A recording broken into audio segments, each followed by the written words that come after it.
Hey soul family, welcome back to my YouTube channel Priyanka 777 tarot. Guys, आप सभी के प्यार के लिए और प्यारे प्यारे कमेंट्स के लिए बहुत बहुत शुक्रिया, धन्यवाद, thank you so much. Channel पर अगर आप नए हो तो चैनल को सब्सक्राइब ज़रूर कीजिए, बेल आइकन को ऑल पर लगाइए ताकि आने वाले हर वीडियो का नोटिफिकेशन आपको मिलता रहे। आज हम चेक करने वाले हैं कि जिन भी DMDF का रीयूनियन मैनिफेस्ट होने वाला है 3D में, तो उनके मैस्कुलिन की करंट एनर्जीज़ क्या है। गाइस, यहाँ पर एनर्जीज़ फाइनल रिलीजिंग की एनर्जी में मुझे दिखाई दे रही है। मैस्कुलिन काफ़ी ज़्यादा पेनफुल एनर्जीज़ में है, बहुत ज़्यादा सफोकेशन की एनर्जीज़ में है। हो सकता है उन्हें ब्रीदिंग इश्यूज़ आ रहे हैं, हो सकता है उनके हार्ट चक्रा में उन्हें बहुत ज़्यादा हैवीनेस फील हो रहा है। कुछ मैस्कुलिन्स बहुत ज़्यादा रो रहे हैं गाइस, बहुत ही ज़्यादा पर्जिंग की एनर्जीज़ है, क्लेंजिंग की एनर्जीज़ है।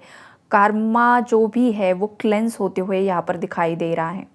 आपके मैस्कुलिन की लाइफ में अगर उनकी कार्मिक मदर है या फिर कार्मिक सिस्टर है या पूरी फैमिली ही कार्मिक रही है, कार्मिक गर्लफ्रेंड है, कार्मिक वाइफ है, कार्मिक हस्बैंड है, जो कोई भी यहाँ पर कार्मिक पर्सन है, उनके साथ बहुत ही ज़्यादा हैवीली कर्मा रिलीज़ हो रहे हैं। यहाँ पर सडन ब्रेकअप्स की एनर्जीज़ है, सडन डाइवोर्सेस की एनर्जीज़ है। अगर घर वाले सदस्य भी है तो भी आपके मैस्कुलिन उनके साथ नहीं रहना चाहते हैं, किसी को छोड़कर जाने वाली एनर्जी से कोई किसी को रिलीज़ कर रहा है। बिकॉज़ यहाँ पर बहुत सारे मैस्कुलिन्स को सोल शॉक मिला है। मैस्कुलिन आज तक मास्क पहनकर घूम रहे थे, दिखावा कर रहे थे कि वो बहुत ज़्यादा स्ट्रॉन्ग है, वो हर चीज़ को हैंडल कर सकते हैं। बाहरी लोगों को वो वही दिखावा कर रहे थे कि लाइफ में सब कुछ ठीक चल रहा है, सब सेट है, फाइनेंशियली भी सब ठीक ठाक चल रहा है और इमोशनली भी वो काफ़ी ज़्यादा स्ट्रॉन्ग है। लेकिन ये दिखावा पूरी तरीके से, मतलब ये नकाब मैस्कुलिन का उतर रहा है। मैस्कुलिन बिल्कुल भी अपने आप को नहीं संभाल पा रहे हैं। हैवी पर्जिंग, फ्रस्ट्रेशन, हद से ज़्यादा फ्रस्ट्रेशन हो रहा है। और ये जो मैस्कुलिन का पेन है, फेमिनाइन अपनी बॉडी में भी फील कर पा रही है। अगर आप फीमेल फेमिनाइन एनर्जी हो, ट्विन फ्लेम जर्नी में अगर आप फेमिनाइन हो और आपके राइट बॉडी पार्ट में हद से ज़्यादा पेन आपको अगर फील हो रहा है, अगर आपको राइट लेग में पेन हो रहा है, राइट शोल्डर में पेन हो रहा है, थ्रोट पेन हो रहा है, या फिर हार्ट चक्रा में पेन हो रहा है, हैवीनेस, सफोकेशन अगर फेमिनाइन्स को भी फील हो रही है, तो ये आपके मैस्कुलिन का दर्द है। ये मैस्कुलिन का दर्द फेमिनाइन अपनी फिज़िकल बॉडी में यहाँ पर फील कर पा रही है। अगर किसी को ये लग रहा है कि अचानक से आपको इतना ज़्यादा बॉडी पेन क्यों हो रहा है, ख़ास करके राइट साइड में, तो ये आपके मैस्कुलिन की एनर्जीज़ है। कुछ फेमिनाइन्स को चोट भी लग सकती है, किसी को मतलब कुछ आपको जल भी सकता है, किसी का हाथ जला है, पैर जला है, या फिर राइट साइड को कुछ ज़ख़म हुआ है। ये भी एनर्जीज़ यहाँ पर मुझे दिखाई दे रही। तो ये जो फेमिनाइन के बॉडी में दिखाई दे रहे सिम्टम्स, या फिर बॉडी रैश हो रही है, बॉडी में रैशेज़ आ रहे हैं, तो ये भी मैस्कुलिन की पर्जिंग हो रही है जो फेमिनाइन की बॉडी में दिखाई देती है। ये जो सिम्टम्स अगर किसी फेमिनाइन को दिखाई दे रहे हैं गाइस, तो ये लास्ट पर्जिंग की एनर्जीज़ है, फाइनल पर्जिंग। फाइनली जो भी बचा कुचा कर्मा, नेगेटिविटी, इनर चाइल्ड इश्यूज़, जो भी वुंडेड एनर्जीज़ है, वो फाइनल रिलीज़ की एनर्जीज़ है। इसीलिए फेमिनाइन्स को बहुत ज़्यादा हैवीनेस अपनी एनर्जी में फ़ील हो सकता है। तो आपको टेंशन बिल्कुल भी नहीं लेना है, आपको रेस्ट करना है। अगर नींद बहुत ज़्यादा आ रही है, बिकॉज़ हीलिंग के लिए नींद बहुत ज़्यादा ज़रूरी होती है फेमिनाइन्स। तो आपके जो मैस्कुलिन है वो इतना ज़्यादा दर्द में है, इतने ज़्यादा पेनफुल एनर्जीज़ में है, बिट्रेयल की एनर्जीज़ है, धोखाधड़ी की एनर्जीज़ है, सडन ब्रेकअप्स की एनर्जीज़। मतलब कोई मैस्कुलिन किसी और को ही अपनी फेमिनाइन समझकर उसके साथ चल रहा था, या फिर उन्हें फेमिनाइन नहीं पता है तो फिर भी वो किसी और को ही अपना लाइफ पार्टनर समझकर चल रहे थे। वो आपको डाइवोर्स देना चाहते थे, वो आपसे ब्रेकअप कर रहे थे, और उसी फीमेल ने उन्हें बहुत गंदे तरीके का धोखा दिया है। बिट्रेयल की एनर्जीज़ है, जो धोखा मैस्कुलिन सह नहीं पा रहे हैं। अगर हद से ज़्यादा किसी की कार्मिक टॉक्सिक वाइफ रही है, हद से ज़्यादा नेगेटिविटी रही है, तो वहाँ पर डाइवोर्सेस फाइल हो चुके हैं या फिर डाइवोर्स फाइल होने वाले हैं। ये वाली एनर्जीज़ भी है यहाँ पर। थर्ड एनर्जी कार्मिक मदर, कार्मिक सिस्टर, बहुत ज़्यादा प्रॉपर्टी रिलेटेड इश्यूज़ यहाँ पर क्रिएट कर रहे हैं, बहुत ज़्यादा सेल्फिश एनर्जीज़ में ऑपरेट कर रहे हैं, आपके मैस्कुलिन को डोमिनेट कर रहे हैं, गलत गलत बातें बोल रहे हैं, ब्लेम कर रहे हैं, या फिर बहुत समय से मैस्कुलिन अगर किसी चीज़ को उन्हें कन्विंस करने की कोशिश कर रहे थे तो वो बिल्कुल भी कन्विंस नहीं हो पा रही है। किसी मैस्कुलिन को लग रहा था कि उनकी अगर बहन है, बहुत इनोसेंट है, बहुत अच्छी है, चाहे बड़ी बहन है, चाहे छोटी बहन है, चाहे भाई है, उन्हें लग रहा था कि ये मेरे अपने ही हैं, उनके माता पिता उनके अपने ही हैं, वो उन्हें सपोर्ट करेंगे फाइनेंशियली, इमोशनली, लेकिन ऐसा कुछ भी नहीं हुआ है, ऐसा कुछ भी नहीं हो रहा है। ये जो लोग हैं जो मैस्कुलिन अपने समझ रहे थे, वही लोग मैस्कुलिन को हद से ज़्यादा पेन दे रहे हैं, हद से ज़्यादा धोखा दे रहे हैं। पैसों को लेकर यहाँ पर मनमुटाव हो रहे हैं, प्रॉपर्टी रिलेटेड इश्यूज़ बहुत ज़्यादा क्रिएट हो रहे हैं, बहुत ज़्यादा धोखे वाली एनर्जीज़ है। जब मैस्कुलिन को इन लोगों के फाइनेंशियल एंड मेंटल सपोर्ट की ज़रूरत है, तब ये लोग कहीं पर खड़े नहीं दिखाई दे रहे हैं, जिस वजह से भी मैस्कुलिन को बहुत पेन हो रहा है। कुछ मैस्कुलिन्स फेमिनाइन्स को अपनाना चाहते हैं, ये सेपरेशन एंड करना चाहते हैं, या फिर आपके साथ शादी करना चाहते हैं, लेकिन ये जो कार्मिक फैमिली मेम्बर्स है वो कन्विंस नहीं हो पा रहे हैं। वो बिल्कुल भी मैस्कुलिन को मतलब कुछ इतना ज़्यादा डोमिनेटिंग एनर्जीज़ है, इतनी ज़्यादा टॉक्सिक एनर्जीज़ है कि मैस्कुलिन अब इस एनर्जी को बिल्कुल भी बेयर नहीं कर पा रहे हैं, झेल नहीं पा रहे हैं, और हद से ज़्यादा नेगेटिव एनर्जीज़ क्रिएट हो चुकी है, जो बहुत ज़्यादा पेनफुल एनर्जीज़ है मैस्कुलिन्स के लिए ख़ास करके। और इसी वजह से जो आपके मैस्कुलिन की लाइफ में 3D में जो कुछ भी बवाल चल रहे हैं, जो भी कार्मिक रिलीज चल रहे हैं, जो भी डीप क्लेंजिंग चल रही है, जो भी कर्मा बैगेजेस थे ना कार्मिक लोगों के साथ, चाहे फिर कोई भी कार्मिक हो, चाहे लव रिलेशनशिप्स रहे हैं, पास्ट लवर्स रहे हैं, जो भी एनर्जेटिकल कॉर्ड कनेक्ट थी, वो सब सब सब उभर कर सरफेस लेवल पर आ रहा है। सीक्रेट्स रिवील हो रहे हैं, सीक्रेट्स बाहर आ रहे हैं, जिस वजह से मैस्कुलिन्स काफ़ी ज़्यादा पेन में है गाइस, काफ़ी ज़्यादा पेन में है। भगवान को काफ़ी ज़्यादा प्रेयर कर रहे हैं, उन्हें जैसे कि मरने जैसा फील हो रहा है। कुछ मैस्कुलिन्स को पैनिक अटैक्स आ रहे हैं, रात में अच्छे से नींद नहीं आ पा रही है, खाना अच्छे से नहीं खा पा रहे हैं, बहुत एनर्जी में फ्लक्चुएशन यहाँ पर आ रहा है मैस्कुलिन्स के फिज़िकल बॉडी में, अगर बहुत ज़्यादा उन्हें भी पेन हो रहा है। लेकिन ये फाइनल रिलीज़ है। मैस्कुलिन्स अगर आप ये सुन रहे हो, कोई है मैस्कुलिन एनर्जी चैनल पर, तो देखो ये जो कुछ भी आपके साथ हो रहा है, ये फाइनल रिलीज़ हो रहा है। जो भी कार्मिक एनर्जीज़ है, जो आपके अंदर के ट्रॉमाज रहे हैं, पास्ट लाइफ के जो भी कार्मिक बैगेजेस आप कैरी कर रहे हो, आपके चक्रा सिस्टम में जो भी एंसेस्ट्रल इश्यूज़ है, वो सब हील हो रहे हैं। इस वजह से लोअर बैक पेन ये सब हो सकता है, लेकिन टेंशन नहीं लेना है। आपको आपके क्लेंजिंग पर फोकस करना है, और ख़ास करके आपको नेचर से रिकनेक्ट करना है। नेचर के आसपास आपको रहने की ज़रूरत है, जहाँ पर नदी है, तालाब है, या फिर सी साइड से अगर आप बीच पर जा सकते हो तो वहाँ पर जाइए, ग्राउंडिंग कीजिए, नंगे पैर आप बेयर फुट घास पर चलिए, ग्राउंड पर चलिए। ग्राउंडिंग करना बहुत ज़्यादा ज़रूरी है, तभी आपका रियूनियन 3D में मैनिफेस्ट हो सकता है। अगर आप घर में भी चप्पल पहनकर चलते हो तो ये तुरंत ही बंद कर देना है, या फिर कुछ देर तक तो आपको बेयर फुट नंगे पैर ज़मीन पर चलना है, घर में भी चलना है। घास पर आप बैठिए, बैठना होगा, तभी आपके रूट चक्रा, अर्थ चक्रा में आपकी हीलिंग होगी, रूट चक्रा हील होगा गाइज। देखो यहाँ पर जो मैं आपको बता रही हूँ, कल मतलब आज सुबह मुझे सपना आया था मॉर्निंग में कि बहुत सारी फेमिनाइंस हैं, और बहुत सारी फेमिनाइंस का रूट चक्रा यहाँ पर इम्बैलेंस है, रूट चक्रा में बहुत ज़्यादा ब्लॉकेजेस हैं। तो फेमिनाइंस आपको आपके रूट चक्रा को क्लेंस करने की ज़रूरत है, रूट चक्रा को हील करने की ज़रूरत है। और ये जो फेमिनाइंस है वो फेमिनाइंस है जिनके मैस्कुलिन अभी भी उनसे भागने की कोशिश कर रहे हैं, और जो फेमिनाइंस खुद डिस्टॉर्टेड एनर्जीज़ में है, खुद फ्रस्ट्रेशन की एनर्जीज़ में है, खुद ब्रोकन फील कर रही है। आपको ही नहीं समझ में आ रहा है कि ये पर्सन आखिरकार आपसे ऐसे क्यों बिहेव कर रहा है। फेमिनाइंस अगर आप पर्जिंग में हो, आप क्राइंग में हो, आप परेशान हो, आपको बिल्कुल भी रास्ता नहीं मिल रहा है, जॉब में कुछ प्रॉब्लम्स आ रहे हैं, जॉब छूट रहे हैं, आपके घर से आपको सपोर्ट नहीं मिल रहा है, या फिर पेरेंट्स आपकी शादी के लिए फोर्स कर रहे हैं, अगर आप मैरिड भी हो, सेपरेशन में हो, उसके बावजूद अगर आपको फैमिली फोर्स कर रही है मैरिजेस के लिए, जो कुछ भी सिचुएशंस है आपकी लाइफ में, देखो ये ट्विन फ्लेम के लिए है, लेकिन ये जो एनर्जीज़ है ना गाइज, ये कलेक्टिव में भी मैच हो जाती है। ऐसा नहीं है कि ट्विन फ्लेम के साथ ही मैच होगी, ट्विन फ्लेम्स मतलब डीएम डीएफ ये रिप्रेजेंट करते हैं कलेक्टिव एनर्जी को। तो ज़रूरी नहीं है कि आप ट्विन फ्लेम जर्नी में हो तो ही ये एनर्जी आपके साथ मैच हो सकेगी, ऐसा नहीं है। आप जिस किसी भी जर्नी में हो आपके साथ ये एनर्जी, ये मैसेजेस मैच हो सकते हैं। तो ये मिसकंसेप्शन भी फॉलो मत करना कि अगर एनर्जी मैच हो रही है तो आप डीएम डीएफ हो, या फिर अगर आप डीएम डीएफ नहीं हो, आपको पता है, तो अगेन कन्फ्यूजन में नहीं जाना है। क्लैरिफिकेशन भी यहाँ पर ज़रूरी है, राइट। तो अलग अलग आपके कनेक्शंस हो सकते हैं, लेकिन हाँ, पेरेंट्स की तरफ से कुछ मैस्कुलिन्स को और कुछ फेमिनाइन्स को शादी के लिए फोर्स किया जा रहा है। तो वहाँ पर अगर आप बहुत ज़्यादा इमोशनली ब्रोकन हो, आपको रास्ता नहीं मिल पा रहा है, तो आपको कुछ चीज़ें अब यूनिवर्स पर सरेंडर कर देनी होगी। जो भी होगा आपके अच्छे के लिए होगा, ये भी सडनली बीच में ही मैसेज निकल कर आ रहा है।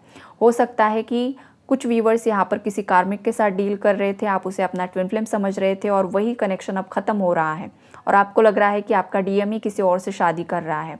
तो ऐसा नहीं है, वो आपका डीएम नहीं है, वो आपका कार्मिक कनेक्शन है। बिकॉज़ ये जो साल है ना गाइज़, और अब ये जो टाइम बचा कुचा जितना भी टाइम है, वहाँ पर कार्मिक रिलीज़ होने वाले हैं। अगर आपका बॉयफ्रेंड किसी और से शादी कर रहा है, आपकी गर्लफ्रेंड किसी और से शादी कर रही है, इसका मतलब ये भी हो सकता है कि वो कार्मिक कनेक्शन था और वो इस साल पूरी तरीके से कार्मिक क्लोजर की एनर्जी है, कार्मिक रिलीज़ हो रहा है आपकी लाइफ से। अगर आपका डाइवोर्स हो रहा है, तो डाइवोर्स अगर हो रहा है तो वहाँ पर भी वो आपका कार्मिक कनेक्शन, कार्मिक मैरिज हो सकता है जो हद से ज़्यादा डोमिनेटिंग है, तो वहाँ पर डाइवोर्स होकर ही रहेगा। ये भी सिचुएशंस यहाँ पर मुझे दिखाई दे रही है। लेकिन अगर ऑलरेडी आपके लीगल कनेक्शंस है, अगर आपका डाइवोर्स केस चल रहा है, लेकिन वहाँ पर अगर कॉम्प्रोमाइज़ सेटलमेंट्स हो रहे हैं, बीच के कुछ रास्ते निकल रहे हैं, आपके मैस्कुलिन बीच के रास्ते निकलने की खोजने की कोशिश कर रहे हैं। बिकॉज अब मैस्कुलिन के पूरे चारों तरफ से मैस्कुलिन को यूनिवर्स ने फंसा दिया है लीगल केसेस में। बिकॉज मैस्कुलिन्स ने फेमिनाइन पर भी गलत एलिगेशन लगा दिए। जो मैरिड ट्विन फ्लेम से जो सेपरेशन में है उनकी एनर्जीज़ है। कार्मिक के चक्कर में, एक्स लवर के चक्कर में, अपने फैमिली के चक्कर में कुछ मैस्कुलिन्स ने अपनी डिवाइन फेमिनाइन वाइफ पर ही कुछ एलिगेशन डाल दिए, डाइवोर्स केस फाइल कर दिए। तो ऐसे मैस्कुलिन्स को यूनिवर्स ने चारों तरफ से फंसा दिया है, चारों तरफ से फंसा डाला है। अब मैस्कुलिन को हाउ एनी कंडीशंस इन चीज़ों से बाहर निकलना होगा और एक्शन लेनी होगी अपनी डिवाइन फेमिनाइन के फेवर में। अगर मैस्कुलिन ये नहीं करते हैं गाइस, तो ये बहुत गंदे तरीके से किसी भी लीगल मैटर में फंसने के बहुत ज़्यादा चांसेस यहाँ पर दिखाई दे रहे हैं। अब यूनिवर्स मैस्कुलिन्स को फोर्स कर रहे हैं कि भाई कब तक तुम उस लूप में घूमते रहोगे, कब तक घूमते रहोगे, तुम्हें यहाँ पर इसलिए नहीं भेजा है। ये यूनिवर्स मैस्कुलिन्स को बता रहे हैं। और ये मैस्कुलिन्स को इतना ज़्यादा दर्द जो ये कार्मिक दे रहे हैं ना गाइस, वो इनडायरेक्ट वे में मैस्कुलिन्स को पुश कर रहे हैं डिवाइन फेमिनाइन की तरफ एक्शन लेने के लिए। अगर मैस्कुलिन नेगेटिविटी को लेट गो करके, कार्मिक्स को लेट गो करके अगर खुद को संभालते नहीं है ना, तो ये चीज़ें मैस्कुलिन्स के लिए हार्मफुल होने वाली हैं।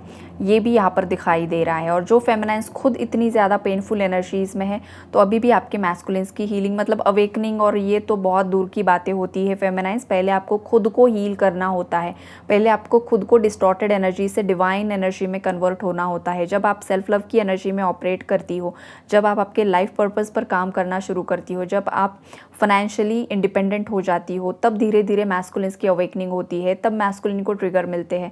तो ये जो ट्विन फ्लेम जर्नी है ना गाइज, ये सालों साल लग जाते हैं हीलिंग प्रोसेस में।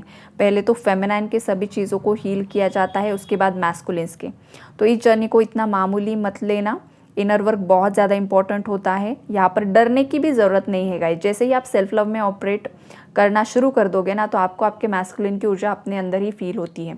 तो आपको बाहरी उसकी फिजिकल बॉडी की उतनी ज़्यादा ज़रूरत महसूस ही नहीं होती है। इसलिए ना बहुत सारी फेमिनाइन सेल्फ लव की एनर्जी में होती है, वो एंजॉय करती है, वो अपनी ही खुशी में, अपनी ही धुन में रहती है। तो बहुत सारे लोगों को ऐसे लगता है, जिन लोगों को पता है कि अरे इसे तो मतलब ज़रूरत ही नहीं है मैस्कुलिन की, या मैस्कुलिन को भी यही लगता है कि अरे ये मेरे बगैर इतनी ज़्यादा खुश क्यों है, इसे मेरी ज़रूरत नहीं है शायद, या फिर क्या मैं जितना पेन में हूँ, जो मैं दर्द में हूँ, जो मैं इतना ज़्यादा इसे मिस कर रहा हूँ अभी, ये मुझे क्यों मिस नहीं कर रही है, ये क्यों इतना ज़्यादा खुश दिखाई दे रही है। तो ये इसलिए होता है बिकॉज फेमिनाइन अपने ही अंदर अपने मैस्कुलिन को फील करती है। अगर वो कहीं पर भी है तो उसका मैस्कुलिन उसके साथ ही है, उसे पता है, उसके अंदर ही है। बिकॉज ये एक आत्मा के दो हिस्से हैं, तो वो कभी अलग हो ही नहीं सकते हैं। लेकिन जब तक मैस्कुलिन 3D मैट्रिक्स में फंसा होता है ना, उसे भी यही लगता है कि आखिरकार ये इतने खुश क्यों है भाई, इसकी लाइफ में कोई और तो नहीं है। तो ये डाउट की एनर्जी भी 3D की एनर्जी होती है। लेकिन जैसे ही मैस्कुलिन अपने पूरे पावर में आते हैं, पूरी स्ट्रेंथ में आते हैं, करेज में आते हैं, अवेकन होते हैं, तो उन्हें भी कंप्लीशन फील होता है। फिर मैस्कुलिन भी खुश रहना शुरू करते हैं, बिकॉज उनकी फेमिनाइन ऊर्जा उनके अंदर ही होती है। उन्हें पता होता है कि वो कहीं पर भी जाए दुनिया में, लेकिन वो मेरे अंदर है, वो मेरी शक्ति है। ये मैस्कुलिन को भी मतलब पता चल जाता है। और फेमिनाइन को सेल्फ लव में आने के बाद पता ही है कि वो मेरे अंदर ही है, किसी और की मुझे ज़रूरत ही नहीं है। कोई और उन्हें अट्रैक्ट कर भी नहीं पाता है, चाहे कितने भी प्रपोजल्स फेमिनाइन्स के लिए आए। फेमिनाइन हर एक प्रपोजल को ठुकरा देती है, बिकॉज उसे पता है कि उसकी रियल शिवा की एनर्जी कौन सी है, राइट। लेकिन वहाँ तक जाने के लिए फेमिनाइन्स को भी अपने आप को हील करना होता है। अदरवाइज फेमिनाइन भी फिर डोमिनेटिंग एनर्जी में आ जाती है, वो भी मैस्कुलिन को ब्लेम करती है, बिकॉज वो अवेकन नहीं होती है, वहाँ पर उसकी भी गलती नहीं होती है, तब वो जागृत नहीं होती है। तो जब फेमिनाइन जागृत अवस्था में नहीं होती है ना, तो वो भी मैस्कुलिन को बहुत गलत बोलती है, उस पर मतलब जो कुछ भी झगड़ा हुआ है तो तूने ये किया, तो वो भी जवाब देती है, पलटवार वो भी करती है। क्यों ना करे, क्योंकि 3D रियलिटी में जो भी कर्मा है, जो भी कार्मिक बैगेजेस है, वो बैलेंस होना भी तो ज़रूरी होता है ना। तो उसी चीज़ मतलब उसी तरीके से चीज़ें वर्कआउट होती है इस ट्विन फ्लेम जर्नी में, राइट। तो ये अलग अलग तरीके के मैसेजेस यहाँ पर मुझे चैनल्ड हो रहे हैं गाइस। हो सकता है आपको 144 नंबर काफ़ी ज़्यादा दिखाई दे रहा है, मतलब बहुत कुछ आप दोनों का मिलकर सोल पर्पस यहाँ पर मैनिफेस्ट होने वाला है। जब 144 नंबर दिखाई देना गाइस, तो समझ लीजिए कि आप दोनों का मिलकर सोल पर्पस है, मतलब 3D में आपका रियूनियन होना ही होना है, और आप दोनों मिलकर यहाँ पर सोल पर्पस करने वाले हो। आपके मैस्कुलिन का कॉल मैसेज आपको बहुत जल्द आ सकता है, बिकॉज यूनिवर्स उन्हें आपकी तरफ आगे बढ़ने के लिए बहुत ज़्यादा तेज़ी से पुश कर रहे हैं। माँ काली और महादेव की जो ब्लेसिंग्स है, जो प्रोटेक्शन है, वो फेमिनाइन्स के साथ भी है और मैस्कुलिन्स के साथ भी है। जो भी ब्लैक मैजिक्स है वो कार्मिक्स पर रिवर्स हो रहे हैं। जिन भी कार्मिक्स ने डिवाइन मैस्कुलिन पर, डिवाइन फेमिनाइन पर ब्लैक मैजिक इस्तेमाल किया है दोनों को अलग करने के लिए, वो सभी एनर्जीज़ कार्मिक्स पर बैकफायर होने वाली है। अगर किसी कार्मिक ने ब्लैक मैजिक में फेमिनाइन पर या मैस्कुलिन पर कुछ मारण क्रिया की होगी, तो बहुत ही जल्द सुनाई देगा कि कार्मिक्स की डेथ हो गई है। तो यहाँ पर अचंभित होने की ज़रूरत नहीं है, शॉक होने की ज़रूरत नहीं है, बिकॉज ये उन्हीं का कारनामा है, क्योंकि उन्होंने ऊर्जाओं का गलत इस्तेमाल किया किसी को मारने के लिए। तो अगर वो एनर्जी इनके पास रिटर्न जाएगी तो वो उन्हें मार सकती है। तो हो सकता है कार्मिक्स में से किसी की डेथ भी हो सकती है, और ये रियलिटी है। अगर कोई बहुत ही ज़्यादा स्टबन टॉक्सिक कार्मिक है जो रिलीज़ होने के लिए रेडी नहीं है, जो मैस्कुलिन और फेमिनाइन के रियूनियन में बहुत ज़्यादा ऑब्स्टैकल्स क्रिएट करते हैं, तो ऐसे कार्मिक्स को universe directly twin flame journey से हटा देते हैं, डायरेक्टली उनकी डेथ भी हो जाती है। अगर मैस्कुलिन की लाइफ में कोई उनके नार्सिसिस्ट फादर है, मदर है, या फिर फेमिनाइन की साइड से कोई है जो कंट्रोलिंग है, उनकी डेथ होना मतलब हो ही जाती है। हद से ज़्यादा नेगेटिव एनर्जी अगर तुम क्रिएट करोगे तो तुम्हें डायरेक्टली यहाँ से ख़त्म कर दिया जाएगा। ये भी ट्विन फ्लेम जर्नी की सच्चाई होती है। मतलब यूनिवर्स बहुत ज़्यादा चांसेस देते हैं गाइज इन लोगों को कि सुधर जाओ, सही रास्ते पर आ जाओ, गलत कर रहे हो। लेकिन अगर ये सुधरते नहीं है तो यहाँ तक भी चीज़ें हो जाती है, बिकॉज यूनिवर्स नहीं चाहते हैं कि फेमिनाइन और मैस्कुलिन के बीच में ये लोग हमेशा ऑब्स्टैकल्स क्रिएट करते रहे। तो ये सच्चाई है। लेकिन आपको फिर वो एक खुद से ये मैनिफेस्ट नहीं करना है, या खुद से ये चीज़ें नहीं करनी कि भाई ये मर ही जाए, ऐसा नहीं करना है। ये यहाँ पर मुझे एनर्जी आ रही है, बहुत ज़्यादा पावरफुल एनर्जी आ रही है मुझे, इसीलिए मैसेजेस कन्वे हो रहे हैं, आपको क्लैरिटी मिल रही है। या फिर ऑलरेडी किसी की डेथ हो चुकी है ट्विन फ्लेम जर्नी में, मैस्कुलिन की तरफ से या फेमिनाइन की तरफ से, ये भी पॉसिबिलिटी है। या इन फ्यूचर भी हो सकती है, नेक्स्ट ईयर भी हो सकती है गाइज। ये वाली स्ट्रॉन्ग वाइब्रेशन है यहाँ पर। लेकिन आपको खुद से किसी के भी डेथ के बारे में गलत नहीं सोचना है। आपको सब चीज़ें यूनिवर्स पर सरेंडर करनी है कि आप दोनों के लिए जो भी सही है वही चीज़ें मैनिफेस्ट हो, राइट। और हद से ज़्यादा आपको मतलब ऐसा भी नहीं करना है कि कोई आपके साथ गलत कर रहा है, मैस्कुलिन के साथ गलत कर रहा है आप, और आप आपकी ऊर्जा उन्हें दे रहे हो। ऐसा नहीं होता है, ऐसा भी नहीं करना होता है। हेल्दी बाउंड्रीज सेट करनी होती है। अगर कोई भी इंसान सामने से आपको बार बार ट्रिगर कर रहा है, डोमिनेट कर रहा है, ब्लैक मैजिक कर रहा है, नेगेटिविटी स्प्रेड कर रहा है, और आप ऐसे संत महात्मा बनकर भी बैठ नहीं सकते हो, ये कलयुग है। आपको टीट फॉर टैट करना ही होता है, राइट। जो सामने से आ रहा है, आप वॉरियर हो, आप विक्टिम नहीं हो, आप वॉरियर की एनर्जी में एक्टिवेट होना होता है। वॉरियर्स को नेगेटिविटी को ख़त्म करना होता है, जड़ से ख़त्म करना होता है। जब युद्ध होते हैं, कितनी सारी मतलब बहुत कुछ गलत चीज़ें होती है, लेकिन वो भी एक अलग ही कार्मिक साइकिल्स होती है गाइस। तो यहाँ पर देखो, ये ट्विन फ्लेम जर्नी आसान नहीं है। बहुत ऐसे डिसीजंस लेने पड़ते हैं ना इस जर्नी में, जहाँ पर वो डिसीजन लेना बहुत ज़्यादा भारी होता है। लेकिन वॉरियर की क्वालिटी ही यही होती है कि तुम्हें बड़े से बड़े डिसीजन लेने का वक्त भी आया तो तुम यूँ चुटकी में ले सको। और इसी की तैयारी होती है ट्विन फ्लेम जर्नी, प्रिपरेशन होता है। इसीलिए इतना पेन मिलता है, इतनी ज़्यादा परेशानी होती है। बिकॉज जब कोई इंसान इतना ज़्यादा तप कर बाहर आता है ना, तभी वो सोने जैसा चमक सकता है, तभी वो हीरे जैसा चमक सकता है। जिसे ऑलरेडी सब कुछ परोसा जा रहा है सोने की थाली में, उसे पता ही नहीं धूप कैसे लगती है, उसे पता ही नहीं बारिश कैसे लगती है। तो उस इंसान के अंदर क्या होगा? कुछ भी नहीं होगा, खोखला होगा वो अंदर से। और जब इंसान तपता है ना, तब उसे पता चलता है रियलिटी क्या है। एक्सपीरियंस बहुत मैटर करता है। एक्सपीरियंस से लेसन से ही इंसान सीखता है। और ट्विन फ्लेम जर्नी यही है कि 3D मैट्रिक्स को तोड़ो भाई, 5D में ऊपर जाओ, 7D में जाओ, देखो क्या चल रहा है, रियलिटी क्या है। ये रियलिटी नहीं है जो तुम देख रहे हो, राइट। तो ये सब कुछ चीज़ें होती है गाइज इस ट्विन फ्लेम जर्नी में। एनर्जीज़ बहुत आ रही है आज, लेकिन यहीं तक मैं इस रीडिंग को एंड करूँगी। बिकॉज मेरी एनर्जी भी काफ़ी ज़्यादा ड्रेन हो रही है क्योंकि बहुत सारे मैस्कुलिन और फेमिनाइन ना बहुत हैवी एनर्जी में है। तो कलेक्टिव की एनर्जी जब मैं पिक करती हूँ तो मुझे भी काफ़ी ज़्यादा ड्रेन फील होता है। तो चलो यहीं पर रोकती हूँ मैं इस रीडिंग को। Take care and God bless you all. Inner work को छोड़ना नहीं है, इनर वर्क ज़रूर से ज़रूर कीजिए। Take care and God bless you all.